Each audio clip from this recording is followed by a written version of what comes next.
Halo, nama saya Kade Puja Asmara Miranda, dokter muda yang sedang menjalani KKM di bagian anestesi. Pada hari ini saya akan menjelaskan mengenai preoperatif. Preoperatif sendiri bertujuan untuk mengidentifikasi pasien yang hasilnya kemungkinan besar akan membaik dengan menerapkan perawatan medis tertentu. Untuk mengidentifikasi pasien dengan karakteristik spesifik yang kemungkinan besar akan mempengaruhi rencana anestesi yang diusulkan. Praoperatif sendiri dilakukan H-1 atau beberapa hari sebelum operasi di polianestesi. Evaluasi pra-anestesi atau preoperatif dilakukan oleh dokter anestesi terhadap pasien yang akan direncanakan operasi secara elektif di kamar operasi. Tujuan evaluasi pra-anestesi adalah yang pertama, membangun hubungan antara dokter dan pasien, mendokumentasikan sistem organ yang terlibat dalam pembedahan, menilai status pasien secara umum, mencari kondisi yang akan berpotensi menyebabkan masalah selama dan setelah operasi, menentukan risiko perioperatif, kesempatan optimalisasi untuk mengurangi morbiditas dan mortalitas, memberikan edukasi pasien tentang pembedahan, anestesi, perawatan intraoperatif dan pasca-operatif, operasi. Hal-hal ini dilakukan dengan harapan mengurangi biaya, lama rawat inap, mengurangi risiko pembatalan operasi, dan meningkatkan kepuasan pasien. Standar dasar pelayanan pre-anestesi: yang pertama, review rekam medis yang tersedia. Yang kedua, wawancara dan pemeriksaan berfokus pada pasien, mendiskusikan riwayat pengobatan, riwayat anestesi atau operasi sebelumnya, dan terapi medis lain, memeriksa kondisi fisik pasien yang dapat mempengaruhi keputusan mengenai risiko dan manajemen preoperatif. Yang ketiga, melakukan pemeriksaan penunjang yang diperlukan. Yang keempat, memberikan terapi preoperatif yang sesuai. Yang kelima, memastikan memperoleh persetujuan pasien atas tindakan anestesi. Yang keenam, mendokumentasikan bahwa semua tindakan di atas telah dikerjakan.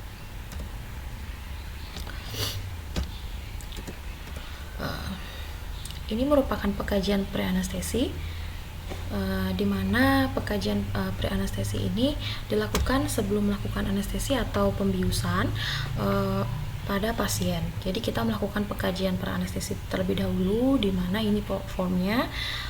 Di form ini ada anamnese.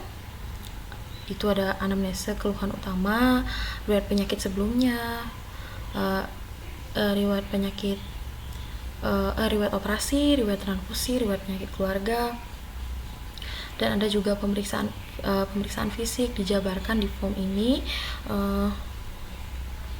dan terdiri dari terdiri komponen preoperatif. Ini ada formnya.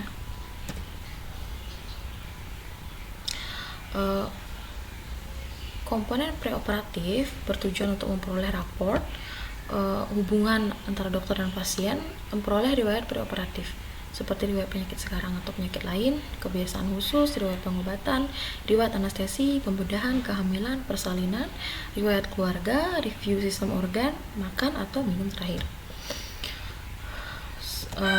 Pemeriksaan fisik, pemeriksaan penunjang, asesmen risiko, informed consent, persiapan pasien preoperatif, dan premedikasi. Yang pertama, membangun hubungan dokter dan pasien. Pasien berdiskusi mengenai kecemasan mengenai anestesi atau pembedahan, misalnya trauma pada saat pembedahan atau takut terbangun tiba-tiba saat operasi. Dokter anestesi menjelaskan bagaimana metode anestesinya, rencana penanganan nyeri pada pasca operasi, dan risiko tindakan yang dijelaskan dengan bahasa awam atau istilah awam. Untuk riwayat sekarang atau penyakit lain itu ada Secret 7. Itu yang pertama lokasi, di mana, onset itu kapan terjadinya, kuantitas keluhan ringan atau berat dan seberapa sering terjadi, kualitas keluhan rasanya seperti apa, faktor-faktor memperberat keluhan, faktor-faktor memperingan, dan analisis sistem yang menyertai keluhan utama. Ditanyakan adakah penderita pernah penyakit serupa sebelumnya, apabila ada kapan terjadinya dan sudah berapa kali, dan telah diberi obat apa aja, lalu serta mencari penyakit yang berhubungan dengan keadaan sekarang. Kebiasaan khusus seperti merokok, di mana efek kardiovaskulernya ada penyakit vaskular perifer, koroner, dan cerebrovaskular. Nikotin ini dapat meningkatkan denyut jantung dan spasme koroner. Untuk efek respirasi ada karsinoma paru, PPOK, gangguan mukosilier, dan hiperaktif airway. Jadi pentingnya stop merokok atau cessation sebelum operasi. 12 jam itu untuk mengurangi karboksi hemoglobin, 2 hari untuk mengurangi efek nikotin di kardiovaskular dan memperbaiki fungsi silier, 2 minggu sebelum operasi dapat mengurangi volume sputum, 2 bulan itu untuk mengurangi resiko bronkospasme dan sekresi bronkial. Untuk konsumsi alkohol, pada pasien yang biasa mengkonsumsi alkohol, dosis obat bius akan naik daripada dosis pasien tidak pernah minum alkohol sebelumnya. Artinya untuk menidurkan pasien ini dibutuhkan dosis obat yang lebih tinggi. Untuk riwayat pengobatan, kita tanyakan alergi, apakah pasien ada alergi obat, alergi obat anestesi atau sebagainya, misalnya obat antidepresan. Interaksi obat dengan obat anestesi misalnya opioid dan antikolinergik, obat trisiklik antidepresan, konsumsi obat herbal juga akan memanjangkan faal hemostasis atau faktor pembekuan. Untuk riwayat anestesi, pembedahan, kehamilan, dan persalinan, itu tujuannya untuk mengetahui riwayat masalah anestesi sebelumnya, misalnya pernah operasi atau anestesi sebelumnya, apakah sebelumnya menggunakan general induction, regional atau lokal, dan kapan, lalu komplikasinya seperti apa, dan analgesik apa yang diberikan pasca operasi, misalnya infus kontinu, epidural, oral, dan sebagainya. Untuk riwayat kehamilan atau persalinan, kita harus menanyakan menarche atau menopause-nya di usia berapa apabila sudah tua, siklus terakhir menstruasinya kapan, HPHT-nya kapan, lalu riwayat persalinan normal apabila sudah pernah melahirkan, normal atau sesar, pembiusan yang digunakan, lalu tanyakan juga ada riwayat abortus atau tidak. Riwayat keluarga itu bertujuan untuk mendeteksi kondisi herediter, misalnya kondisi farmakogenetik yang berkaitan dengan anestesi. Jadi kita tanyakan apakah ada gangguan pembekuan darah di keluarga, dari riwayat DM, hipertensi, atau jantung, dan sebagainya. Untuk review sistem organ dan sistem saraf pusat, respirasi, kardiovaskular, gastrointestinal, urogenital, dan muskuloskeletal. Untuk sistem saraf pusat, kita tentukan GCS kesadarannya secara kuantitatif. Untuk respirasi, kita dengarkan suara napasnya seperti apa, apakah ada suara napas tambahan atau tidak. Untuk kardiovaskuler, kita dengarkan suara jantungnya seperti apa, apakah ada murmur atau tidak, denyut nadinya reguler atau irreguler, dan tekanan darahnya juga. Untuk gastrointestinal, kita evaluasi apakah ada distensi abdomen atau tidak. Untuk urogenital, kita lihat produksi urinnya. Untuk muskuloskeletal, pada pasien yang akan di general anestesi, kita harus mencari apakah ada hal yang menyebabkan kesulitan untuk mengintubasi pasien yang berhubungan dengan anatomi dari wajah dan tulang lehernya. Lalu pada pasien yang akan di spinal anestesi, kita evaluasi tulang belakangnya, apakah ada kesulitan untuk mencari celah untuk spinal anestesinya atau tidak, seperti itu. Untuk riwayat makan dan minum terakhir, tanyakan kapan makan dan minum terakhirnya, makanannya apa aja, dan jumlah makanannya seberapa. Untuk puasa prabedah ini, itu maksudnya itu tidak diperbolehkan menerima asupan cair maupun padat per oral dalam jangka waktu tertentu sebelum proses pembedahan. Tujuannya itu untuk mengurangi risiko aspirasi paru dan komplikasinya. Jadi ini adalah bahan makanan dan periode puasa minum yang bisa dilihat pada tabel. di mana makanan ringan periode puasanya adalah 6 jam. Susu misalnya itu periode puasanya juga 6 jam, air mineral itu 2 jam. Makanan yang digoreng itu perlu penambahan waktu puasa misalnya 8 jam atau lebih.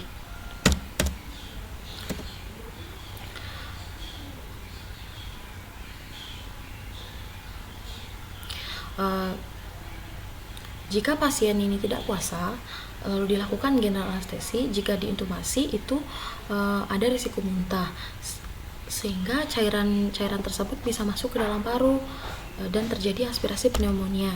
Jadi apabila itu terjadi, operasi belum dimulai namun sudah terjadi masalah pada pasien seperti itu. Makanya puasa itu sangat penting sebelum dilakukan pembedahan.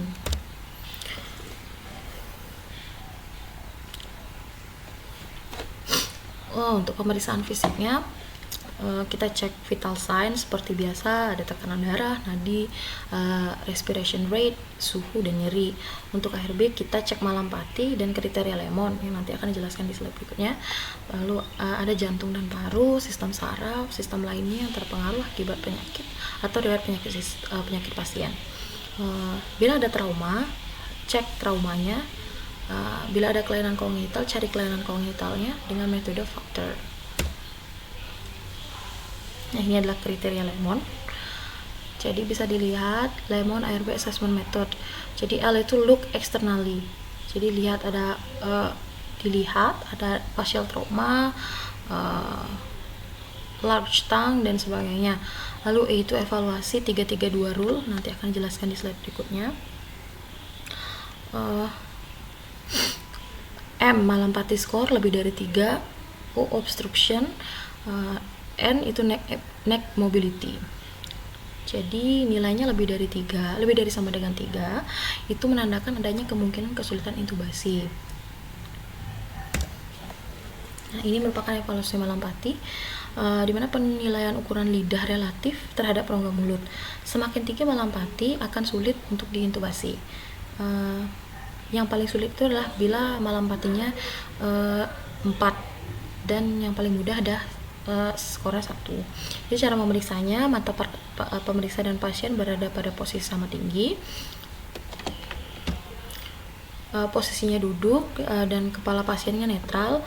Lalu pasien diminta untuk membuka mulut selebar-lebarnya dan menjulurkan lidah tanpa bersuara. Ini evaluasi malampati. Jadi ada kelas 1 sampai kelas 4. Kelas 1 itu terlihat palatum molenya, uvulanya, pilar anterior dan posterior. Kelas 2 terlihat palatum mole dan uvulanya. Kelas 3 terlihat palatum mole dan sedikit uvula. Dan kelas 4 itu palatum molenya tidak terlihat. Seperti ini ya, tertutup sekali. Nah, ini merupakan evaluasi 332.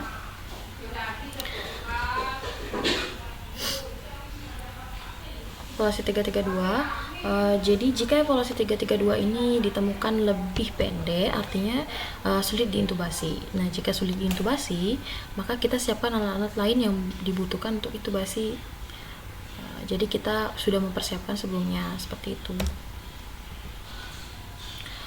Untuk pemeriksaan penunjang ini, tidak semua pemeriksaan labnya dikerjakan. Jadi sesuai dengan anamnesis dan pemeriksaan fisiknya, baru dilakukan pemeriksaan penunjang, jadi tidak semua.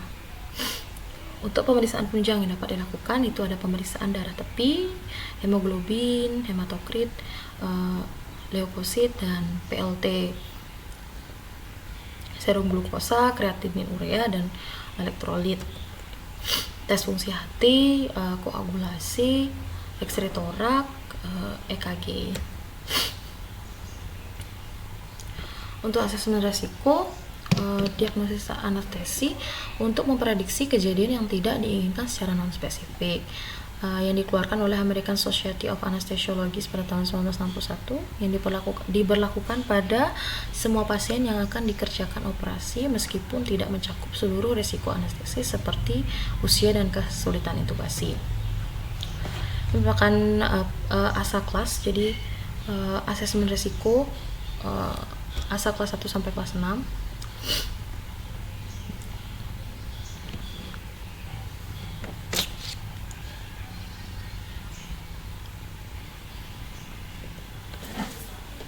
Jadi klasifikasi berdasarkan ASA, untuk ASA 1 itu pasien normal yang sehat, ASA 2 pasien dengan penyakit sistemik ringan, ASA 3 pasien dengan penyakit sistemik berat, ASA 4 pasien dengan penyakit sistemik berat yang mengancam nyawa, ASA 5 pasien dengan penyakit sistemik berat diperkirakan dalam waktu 24 jam bisa meninggal. Untuk inform consent-nya, untuk memastikan pasien yang kompeten atau wali untuk mendapatkan informasi yang cukup mengenai prosedur anestesi bedah dan risiko dengan istilah bahasa awam agar dapat membuat keputusan baik setuju atau tidak setuju tanpa adanya tekanan. Jadi jadi menjelaskan kepada pasien tersebut harus menggunakan bahasa yang mudah dimengerti oleh pasien sehingga pasiennya paham dan tidak ada misconception atau salah paham antara pasien dan dokter yang menginform konsen. Jadi sehingga pasien tersebut paham dan mengerti, lalu akan ditandatangani form yang tadi saya tunjukkan itu sebelum operasi. Pasien kompeten ini yang dimaksudkan adalah pasien dewasa. Dia bisa membuat keputusan untuk dirinya setelah menimbang risiko dan manfaat. Jadi dia bisa membuat keputusan sendiri, dan pasien kompeten ini biasanya tidak bisa diwakilkan seperti itu. Untuk wali itu mewakilkan pemberian konsen ketika pasien tidak kompeten. Tidak kompeten itu misalnya usianya belum mencukupi, masih anak-anak atau masih bayi, orang tua yang sudah tidak bisa paham dengan pembicaraan kita atau dan sebagainya. Biasanya itu diwakili oleh orang tuanya, walinya, atau saudara dekat. Untuk komponen konsen sendiri itu ada teknik anestesi, backup anestesi, general anestesi, deskripsi prosedur, dan komplikasi umum. Itu manfaatnya itu untuk melindungi dokter dan pasien. Seperti itu. Nah, ini merupakan contoh dari info konsennya untuk persetujuan tindakan anestesi. Jadi ini diisi oleh dokter. Nanti di sini para pasien atau wali, atau bisa apabila pasien tidak bisa tanda tangan, bisa digunakan sidik jari jempol di sini sampai di sini, dan ditandakan di sini, lalu diisi dengan nama, ada nama, tanggal lahir, jenis kelamin, nomor rekam medis seperti itu, dan ditandatangani oleh saksi juga. Selanjutnya ada persiapan pasien preoperatif untuk operasi elektif. Seperti ini persiapannya, bisa dilihat sendiri pada tabel.